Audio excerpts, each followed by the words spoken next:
తాకట్లో ఉన్న మీ బంగారాన్ని విడిపించి ఆ రోజు ఆన్లైన్ రేటుకి కొంటాం. Sharma gold company. నమస్కారం, సుమన్ టీవీకి స్వాగతం. నేను మానస. ఈ రోజు మనతో పాటు ఉన్నారు ప్రముఖ ఆధ్యాత్మికవేత్త, ఎనర్జీ వాస్తు స్పెషలిస్ట్, శ్రీ విద్య ఉపాసకులు శ్రీమతి జయప్రద గారు. వారితో మాట్లాడదాం. సెప్టెంబర్ మాసానికి సంబంధించిన ద్వాదశ రాశుల యొక్క మాస ఫలితాలు ఏ విధంగా ఉన్నాయనే విషయాలు తెలుసుకుందాం. అమ్మా నమస్కారం. అమ్మా నమస్తే అమ్మా, శ్రీమాత్రే నమః. అమ్మ, ముందుగా సెప్టెంబర్ మాసంలో 12 రాశుల యొక్క రాశి ఫలితాలు ఏ విధంగా ఉన్నాయి, వాళ్ళ గ్రహ సంచారం ఏ విధంగా ఉంది అనే విషయాలు తెలుసుకోవాలనుకుంటున్నాం. అంతకన్నా ముందు ఈ సెప్టెంబర్లోనే సెప్టెంబర్ 7న చంద్రగ్రహణం కూడా ఉంది.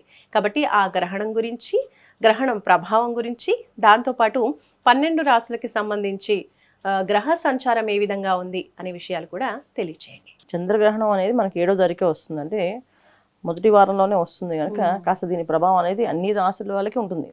ఇప్పుడు ఈ రాశికి బాగుంటుంది, ఈ రాశికి బాగుండదు అని కాకుండా అన్ని రాశులకి ఈ ఇబ్బంది అనేది ఉంటుంది.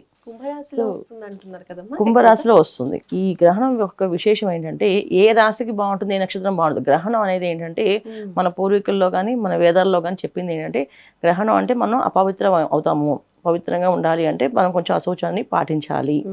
అశౌచాన్ని పాటించాలి అంటే మనం ఏంటంటే కొంచెం మైలు పడతాం, మళ్ళీ స్నానం చేసుకుని మళ్ళీ మొదలు పెడాలి. అంటే పట్టు విడుపు ఈ స్థానాలు అనేది కంపల్సరీ చెప్తాను. ఇది మన శాస్త్రాల్లో. సో ఈ సమయంలో దేవతా అభిషేకాలు కానీ, పూజలు కానీ, తర్వాత దేవాలయాలు కానీ అన్ని కూడా మూసివేసి పెడతాం. అవన్నీ కూడా ఏంటంటే మన వేదాల పుస్తకాల్లో ఏం చెప్పారంటే ఇవి చేయకూడదు అని చెప్పారు. మనం దాన్ని ఆచరిస్తున్నాం. అలాగే ఆచరిస్తున్నప్పుడు ఇది ఎవరెవరి నక్షత్రమే పడుతుంది, ఏ రాశిమే పడుతుంది అనేది మన రాశి ఫలాలు చూసుకుంటే ఖచ్చితంగా అన్ని రాశుల మీద ఈ ఇబ్బంది ఉంటుంది. అయితే ఒక్కొక్క రాశికి 100% ఉంటే ఇంకో రాశికి 90%, ఇంకో రాశికి 80%, ఇంకో రాశికి 70%, అలా అలా పర్సంటేజ్ వైజ్ తగ్గిపోతుంటుంది. సో మన పర్సంటేజ్ ఇవ్వగలవా అంటే అది మీకు చెప్తా వివరణ కూడా. ఎందుకంటే ఏ రాశికి ఎందుకు అంత 100% చెప్పాము అనేది కూడా చెప్తాను నేను. సో మీరు ఎవరు మార్కులు ఇస్తున్నారంటే అలా కాదు, కానీ మన పరిస్థితి ప్రభావం, దాని ఒక ఒత్తిడి ప్రభావం మన మీద ఎలా ఉంటుంది, ఆ ప్రభావం అందరూ అనుభవించవలసి ఉంటుంది. కనుక దాని జాగ్రత్తలు, పరిహారాలు మనం చేసుకుంటే బయటపడతాం, ఇబ్బంది లేదు. మన పెద్దవాళ్ళు ఏం చెప్పారంటే ఏ సమస్యకైనా పరిష్కారం ఉంది. సో ఆ పరిష్కారం మీరు ఆచరించి పాటిస్తే కనుక ఖచ్చితంగా బయటపడిపోతాం. సో పరిష్కారము మనం చేసుకునే మన చేతుల్లో ఉంది, కానీ చేసుకోవచ్చు. సో భయపడిన అవసరం లేదు. సరే అమ్మా, అయితే ముందుగా ఈ మాసంలో గ్రహ సంచారం ఏ విధంగా ఉంది అనేది తెలియజేయండి. తప్పకుండా. ఈ మాసంలో మన గ్రహ సంచారం చూస్తే సింహరాశిలో రవి. సో రవి మనకి 17వ తారీఖు వరకు సింహరాశిలో ఉంటారు. తర్వాత సింహరాశిలోని బుధుడు 16వ తారీఖు వరకు ఉంటారు. అలాగే కేతు సింహరాశిలో ఉన్నారు, అది సంవత్సర కాలం ఇంకా ఉంది, టైము ఉంటారు. తర్వాత కుజుడు కన్యా రాశిలో ఉన్నారు, అది 13వ తారీఖు వరకు, తర్వాత మళ్ళీ మారుతారు. అలాగే శని భగవాన్ వక్రించి మీన రాశిలో ఉన్నాడు, కాస్త ప్రభావం వక్రించి ఉంది కనుక శని భగవాన్ ఒక ఎనర్జీస్ మన మీద పడతాయని నమ్మకం అయితే ఏం లేదు, తక్కువే ఉంటుంది ఆ ప్రభావం. ఓకే. అలాగే రాహు వచ్చేసి కుంభరాశిలో ఉన్నారు, గురువు మనకి మిథున రాశిలో ఉన్నారు. ఈ విధంగా గ్రహస్థితి గ్రహ గమనాలు ఇలా ఉంటే ఏ రాశి వాళ్ళకి ఎలాంటి పరిహారాలు చేసుకోవాలి, ఈ మాసంలో ఎలాంటి జాగ్రత్తలు తీసుకోవాలని మనం ఖచ్చితంగా తెలుసుకోవాలి. ఎందుకంటే ఫలితాల కంటే కూడా ప్రభావం ఎక్కువగా ఉంది కనుక దాని దగ్గర మనం పరిహారాలు చేసుకోవాలి. అమ్మా, ఈ సెప్టెంబర్ మాసంలో మీనరాశి వాళ్ళకి ఎలాంటి పరిస్థితులు కనిపిస్తున్నాయి, వాళ్ళ గ్రహస్థితి ఏ విధంగా ఉంది తెలియచేయండి. తప్పకుండా అన్న. మీనరాశి వాళ్ళకి ఈ గ్రహణం అనేది ఏర్పడుతుంది కనుక చంద్రగ్రహణం వీళ్ళకి 12వ స్థానంలో, వ్యయ స్థానంలో ఏర్పడుతుంది. అందువల్ల మీనరాశి వాళ్ళకి ఎలా ఉంది అనే దానికంటే కూడా ఖర్చులు అధికంగా ఉంటాయి ఈ మాసంలో. ఎందుకంటే గ్రహాలు కూడా అంత అనుకూలంగా లేరు. ఒక్క శుభగ్రహమైన శుక్రుడు ఒక 5వ స్థానంలో ఉండి వీళ్ళకి యోగ్యమైన అవకాశాలు ఉన్నాయి. ఏంటంటే కాస్త మంచి వాళ్ళతో మాట్లాడడం, చక్కగా మాట మృదువుగా రావడము, ఇంతకుముందు కొంచెం పరుషంగా మాట్లాడినా ఇప్పుడు కొంచెం సాఫ్ట్గా మాట్లాడటము, సో ఎదుటి వాళ్ళకి అర్థం విధంగా చెప్పడము, అండ్ వాళ్ళని వీళ్ళని బాగా ఇష్టపడ్డము, అంటే మీరు చెప్పేది మాకు నచ్చిందండి, మేము దీన్ని ఈ విధంగా ఫాలో అవుతాం అనడము. అదే ఉద్యోగస్తుల్లో, వ్యాపారస్తులకి కాస్త సులువుగా అర్థమయ్యే విధంగా ఒక ప్లానింగ్ స్టార్ట్ చేసుకోవడం, అంటే ఇలా చేసుకుంటే ఇలా టీం వర్క్ చేస్తే బాగుంటుంది, సో ఇలా మనం హార్డ్ వర్క్ చేసుకుంటే అందరం కలిసి ఇలా టీం వర్క్ చేద్దాము అని చెప్పి ప్లానింగ్స్ ఇవ్వడము, వీటిల్లో వీళ్ళకి అన్ని అనుకూలంగా కనిపిస్తున్నాయి. ఎందుకంటే 4వ స్థానంలో గురువు, 5వ స్థానంలో పూర్తి శుభగ్రహమైన శుక్రుడు. సో ఇద్దరు 2 శుభగ్రహాలు 4వ స్థానం ప్లస్ 5వ స్థానంలో ఉండడం వల్ల ఏంటంటే కొన్ని పనుల వరకు వీళ్ళకి చాలా చాలా ఫాస్ట్గా, చాలా సూపర్గా జరుగుతాయి. అయితే ఆర్థికపరమైన ఇబ్బందులు కొంత కాస్తంత అధిక ఖర్చులు. ఆర్థికపరమైన ఇబ్బందులు అంటే ఏంటి అంటే ఆర్థికపరమైన ఇబ్బంది వచ్చిన సార్లు వచ్చినట్టు ఖర్చు అయిపోతుంటుంది. అలాగే వ్యాపారంలో పెట్టుబడి పెడుతున్నా దాని తగ్గట్టు లాభాలు వస్తాయి అనుకుంటా, కానీ దాని తగ్గట్టు ఖర్చు కూడా అలాగే అనిపిస్తుంది. సో లాభంలోకి వెళ్తున్నాం అనుకుంటున్నా ఖర్చు అధికంగా అవుతుంది.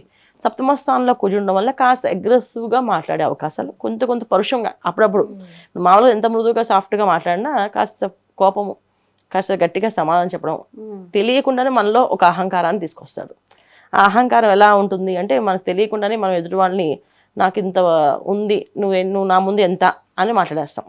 ఇలా మాట్లాడడం వల్ల ఎదుటి వాళ్ళు కొంచెం బాధపడి ఆ ఒక బాధపడినందుకు ఆ దోషం మనకు తగులుతుందా, అలాంటి పరిస్థితులు ఇబ్బందులు ఎక్కువగా ఉన్నాయి. సో మీనరాశి వాళ్ళు ఈ మాసంలో ఏంటంటే ఎక్కువ దైవ నామస్మరణ చేసుకోవడం. ఎందుకంటే వ్యయ స్థానంలో గ్రహణం అనేది ఎప్పుడు కూడా కాస్తంత ఇబ్బంది పెట్టే సిచ్యువేషన్సే. అది మనం చెప్పుకోవడానికి వివరణ చేయడానికి బాగుండదు. కాకపోతే జాగ్రత్తగా ఉండాల్సిన అవసరం అయితే ఖచ్చితంగా మీనరాశి వాళ్ళకి ఉంది. ఎటువంటి విషయాల్లో అంటే అన్ని విషయాల్లోని, ఇప్పుడు ఈ విషయం ఆ విషయం అని కాకుండా అన్ని విషయాల్లోని వీళ్ళు చాలా జాగ్రత్తగా ఉండాలి. మనం చెప్పేది ఎప్పుడు కూడా గోచార ఫలితాల్లో జరిగే విషయాలు. సో మీనరాశి మీనలగ్నం అయితే చాలా ఇంపాక్ట్ ఎక్కువగా ఉంటుంది వీళ్ళకి. అది మీనరాశి లగ్నం వీళ్ళది ఏ ధను లగ్నమో, మనకి ఏ సింహ లగ్నమో, ఈ మిథున లగ్నం అయితే అంత ఇంపాక్ట్ ఉండకపోవచ్చు. సో లగ్నాల వైజ్గా చూసుకుంటే కొంచెం బాగానే ఉండొచ్చు. కానీ సేమ్ లగ్నం సేమ్ రాసినప్పుడు కాస్త ఇబ్బంది పడవచ్చు. అదే వాళ్ళ రాశి మీనరాశి కర్కాటక లగ్నం అయితే చాలా కష్టాలు ఎక్కువగా ఉంటాయి. కొంచెం ఏదైనా అష్టమ స్థానంలో వాళ్ళకి గ్రహణం, వీళ్ళకేమో వ్యయ స్థానంలో గ్రహణం, రెండు కూడా ప్రమాదమైంది. ఇప్పుడు అలా అని మనకి ఈ ఫలితాలు అనేది ఇలాగా ఈ మాసంలో వీళ్ళకి కొంచెం తారుమారు అయ్యే అవకాశాలు ఎక్కువగా ఉన్నాయి. సో ఏదైనప్పటికీ కూడా మీరు ఈ మాసంలో ఎక్కువగా దైవనామస్మరణ చేసుకుంటూ ముందుకు వెళ్తే అన్ని విజయాలు సాధించే అవకాశం ఉంటుంది. ఇంకొకటి ఏంటంటే మీరు చేసుకోవాల్సిన విషయాల్లో వ్యాపారం కానీ, ఉద్యోగం కానీ, లేకపోతే కొత్తగా ప్రయత్నం చేస్తున్నావు అని అనుకుంటే ఆ ప్రయత్నాలు మీ జాతకాన్ని పరిశీలన చేసుకోండి. పర్సనల్గా నాకు దశ అంత దశలు యోగిస్తున్నాయా, వ్యాపారం చేయగలుగుతామా, లేదా ఉద్యోగం చేయాలి నేను అనేది మీరు ఒకసారి పరిశీలించుకొని ముందుకు వెళ్తే చాలా మంచిది. ఎందుకంటే ఈ గ్రహణం ఒక ఇంపాక్ట్ ఖచ్చితంగా ఒక 6 నెలల నుంచి 7 నెలల దాకా ఉంటుంది, అందరిపైన ఉంటుంది. సో ఈ రాశి వాళ్ళు ఖచ్చితంగా చూపించుకున్నా, ఖచ్చితంగా నేను నా జాతకంలో నాకు యోగం బాగుందా, నేను చేసుకోవచ్చా వ్యాపారం ఇప్పుడు అంటే చేసుకోండి, అది మీ పర్సనల్ జాతకం చూపించుకోండి. అమ్మ, మరి మీనరాశి వాళ్ళు దైవారాధన ఎక్కువగా చేసుకోవాలి అంటున్నారు. ఏ దైవాన్ని ఎక్కువగా ప్రార్థించాలి, అలాగే ఏ పరిహారాలు పాటిస్తే మంచిదంటారు? తప్పకుండా నాన్న, మీనరాశి వాళ్ళు ఈ మాసమే కాదన్న, ఈ సంవత్సరం అంతా కూడా ఈ సంవత్సరకాలం వీళ్ళకి ఏళ్ళనాటి శని ప్రభావంలో ఉన్నారు. వీళ్ళు శని భగవాన్ ఇప్పుడు ఒక్కరించి ఉన్నారు. అంత మాత్రాన వీళ్ళకి ఫలితాలు కాస్త తారుమారుగా వస్తాయని కాదు. ఏళ్ళనాటి శని ప్రభావం ఒక ఫలితం అనేది ఉంటుంది వీళ్ళకి. కాకపోతే ఏంటంటే వీళ్ళు ఎక్కువగా చేసుకోవాల్సిన ఆరాధన ఏంటంటే కంటిన్యూగా శని భగవాన్ ఒక చేసిన పరిహారాలు చేసుకుంటూ ఉండాలి. అలాగే కుజ సప్తమ స్థానం కుజున్నాడు, అలాగే వీళ్ళకి వ్యయ స్థానంలో గ్రహణం ఒక ఇంపాక్ట్ ఉంది కనుక హనుమాన్ చాలీస ఎక్కువ చదవడం, హనుమాన్ చాలీస చదువుకోవడం, ఎక్కువ హనుమాన్ చాలీస రోజుకి 11 సార్లు చదవడం కానీ, 11 ప్రదక్షిణాలు చేయడం ఆంజనేయ స్వామికి, ప్రతి మంగళవారం శనివారం ఖచ్చితంగా ఆలయాలకు వెళ్ళడం, మంగళవారం అప్పాల మాల, శనివారం వడమాల వీళ్ళు వేయించుకుంటూ ఉంటే స్వామివారి దగ్గర అర్చన అభిషేకం చేయించుకొని ఈ మాల ఆ స్వామివారికి వేస్తే వీళ్ళకి అన్ని అనుకూలంగా జరుగుతాయి. ఓం నమో హనుమతే నమః. అమ్మ, వడమాల అనేసరికి అందరూ 108 వేయాలా, 51 వేయాలా అని కూడా సందేహిస్తూ ఉంటారు. ఎన్ని వడలతో వడమాల చేయాలంటారమ్మా? అలా అని కాదనన్న, అక్కడ మనకు ఉండే సౌకర్యం బట్టి. అంటే ఇక్కడ దేవాలయాల్లో కొంతమంది ఆంజనేయ స్వామి ఇంత స్వామి ఉంటారు. ఇప్పుడు ఆ స్వామికి 108 మాల అంటే మొత్తం కింద దాకా వస్తుంది కదా. అలాగా మనం ఆలయంలో మన పక్కన ఉన్న ఆలయం అంటే ఇప్పుడు మన ఇంట్లో వాళ్ళు మనం ఫస్ట్ గౌరవం ఇవ్వాలి. అలాగే మన ఇంటి పక్కన ఉన్న ఆలయానికి మనం గౌరవం ఇవ్వాలి. మన ఇంటి పక్కన ఆంజనేయ స్వామి ఉన్న చిన్న విగ్రహం, సో ఆయనకి వడమాల వేయాలనుకున్నాం, ఆయన విగ్రహానికి ఎంత పడుతుందో అన్ని వేసుకోవచ్చు, లెక్క కాదు. సో నైవేద్యం గిన్నెలో వేసి నైవేద్యం పెడతాం. నైవేద్యం పెట్టినప్పుడు 21 నైవేద్యం లేదా 11, ఈ సంఖ్య చాలా మంచిది, అలా పెట్టచ్చు. ఇలా నైవేద్యం పెట్టడము. లేదా ఇంకా ఎక్కడైనా ఆంజనేయ పెద్ద ఆంజనేయ గుడికి వెళ్తున్నాం, అక్కడ 108 మాల ఆయనకి ఎక్కడ వస్తుంది, ఇక్కడే వస్తుంది. అప్పుడు ఆయనకి 500, 1000 మాల వేస్తుంటాం. అలా అంటే ఒక్కొక్క ఊర్లో ఒక్కొక్క స్పెషల్ ఉంటుంది ఆలయాల్లో. అలాగే ఒక్కొక్క గుళ్ళో ఒక దేవతామూర్తి ఒక స్పెషల్ ఉంటుంది.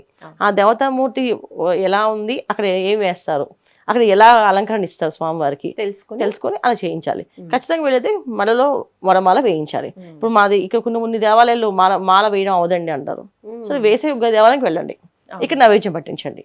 ఇక్కడ అరటిపళ్ళు, ఇంకా పానకంకి సంబంధించిన బెల్లము, అసలు దీపాలకు సంబంధించిన నువ్వుల నూనె ఇవన్నీ ఇవ్వడము, ఇంకా అక్కడికి వెళ్ళి మాల వేయించడం, ఇలా చేయించుకుంటూ వెళ్తే చాలా విశేషం. ధన్యవాదాలమ్మా, నమస్కారం. నమస్తే అమ్మా, శ్రీమాత్రే నమః.